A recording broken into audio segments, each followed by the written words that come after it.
Cześć, tu Jakub Grydziel, wasz przewodnik sudecki i wrocławski. Dziś pokażę wam wyjątkowe miejsce we Wrocławiu, które z pewnością zachwyci miłośników fotografii i pięknych widoków. To przestrzeń pełna niezwykłych ujęć i harmonijnych kompozycji, które z pewnością wypełnią wasze karty pamięci w aparatach i telefonach. Zabiorę was do ogrodu japońskiego we Wrocławiu. Ogród japoński znajduje się na osiedlu Dąbie w Parku Szczytnickim pomiędzy ulicą Mickiewicza, Aleją Dąbską a pergolą na północ od hali stulecia. Zajmuje powierzchnię niespełna 2 hektarów i obejmuje obszarem fragment stawu Eichborna na dawnych terenach wystawienniczych. Ogród powstał w latach 1909-1913 jako część wystawy sztuki ogrodowej organizowanej z okazji wystawy stulecia w ówczesnym Breslau, niemieckim Wrocławiu. Pomysłodawcą był Friedrich Maximilian von Hochberg, bogaty arystokrata, podróżnik i pasjonat kultury japońskiej, wywodzący się ze znanego rodu Hochbergów, który posiadał ogromne majątki ziemskie na terenie całego Wałbrzycha, Pogórza, Gór Wałbrzyskich, Gór Kamiennych oraz częściowo Gór Sowich i Stołowych. Ciężka choroba gruźlica kości i jego zaskakujący powrót do zdrowia sprawiały, że czerpał z życia garśćmi i podróżował. Dzięki wieloletniemu pobytowi w Japonii Hochberg stał się entuzjastą japońskiej kultury i kolekcjonerem japońskiej sztuki. To on zlecił swojemu inspektorowi ogrodowemu Josephowi Anlaufowi zaprojektowanie ogrodu we Wrocławiu przy wsparciu japońskiego mistrza ogrodnictwa Manhikiego Araya. W 1913 roku na terenie przyszłego ogrodu ustawiono kamienie pochodzące z Sudetów, wytyczono ścieżki i zaprojektowano systemy nawadniające. W tym samym roku powstały pierwsze konstrukcje, pergole, altany, pawilon herbaciany, mosty oraz główne wejście. W połowie 1913 roku ogród udostępniono mieszkańcom Breslau do zwiedzania. Jednak po zakończeniu wystawy ogród rozebrano, elementy architektoniczne wywieziono, usuwając w większości japoński charakter. Zachował się jednak układ przestrzenny z wytyczonymi ścieżkami, replika pagody, linia brzegowa stawu oraz część roślin, m.in. różaneczniki. Przez kolejne 80 lat teren dawnego ogrodu leżał odłodziem, stopniowo zarastając krzewami, a pozostałości niszczały. Starsze pokolenie wrocławian pamięta, że w tym miejscu znajdowała się kilkupiętrowa pagoda, która w latach 70. służyła jako miejsce sprzedaży waty cukrowej.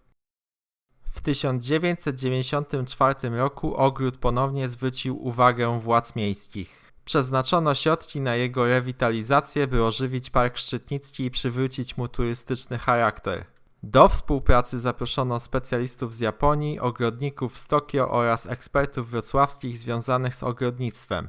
Wspólnie opracowali projekt odtworzenia tego miejsca. Po kilku latach prac ogród japoński otwarto w 1997 roku. Niestety, już 2 miesiące później dotknęła go powódź tysiąclecia. Ogród został zalany na prawie 3 tygodnie. Zniszczeniu uległa zdecydowana większość roślin, a ponad 70% całego ogrodu wymagało odbudowy.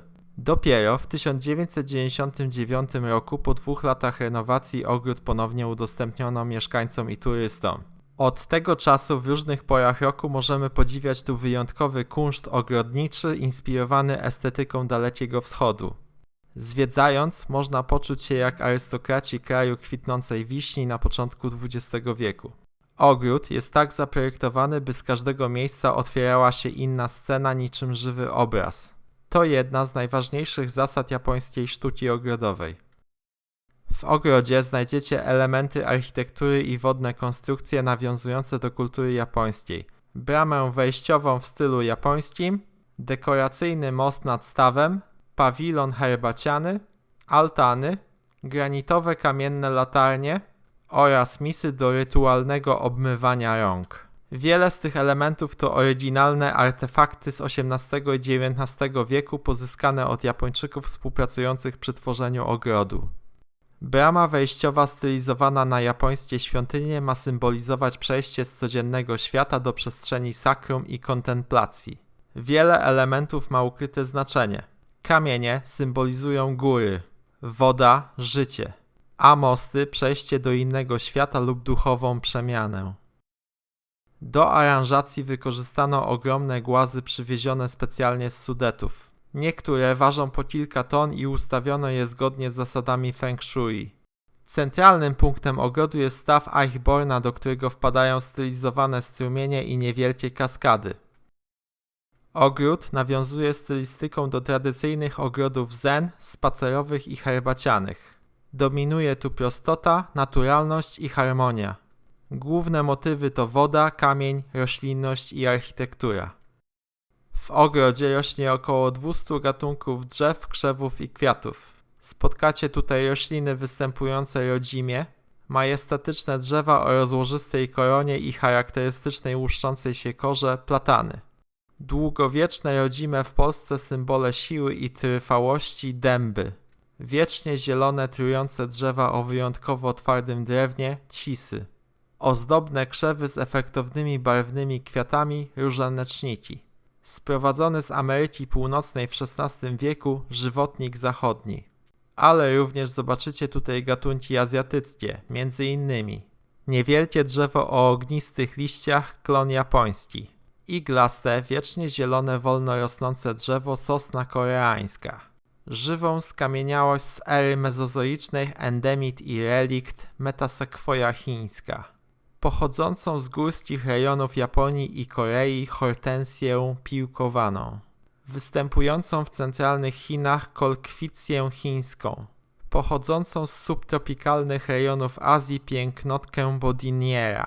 Znajdują się tu także formowane drzewa jak sosna drobnokwiatowa, cypysik tempołuskowy czy ostrokrzew karbowano-listny.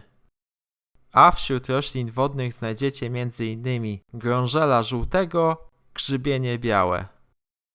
Wiele gatunków nie jest tylko ozdobą, ale ma znaczenie symboliczne. Miłożąb to symbol długowieczności i odporności. Klony palmowe symbolizują przemijanie i piękno jesieni.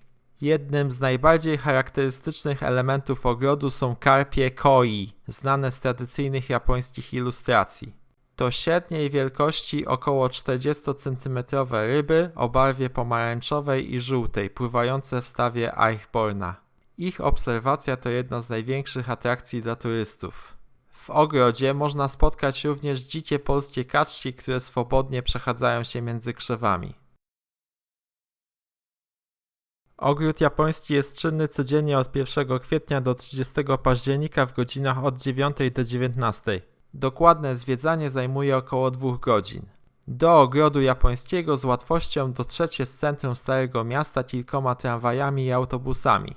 Dojedziecie tu zarówno spod dworca głównego, jak i z placu Dominikańskiego czy innych głównych arterii Starego Miasta. Najlepiej kierować się w stronę Zoo i Hali Stulecia. Drodzy Państwo, dziękuję za obejrzenie odcinka. Zapraszam do odwiedzenia mojej strony i skorzystania z usług przewodnickich. Link znajdziecie w opisie. Możecie także wesprzeć kanał, również link znajduje się w opisie. Cześć!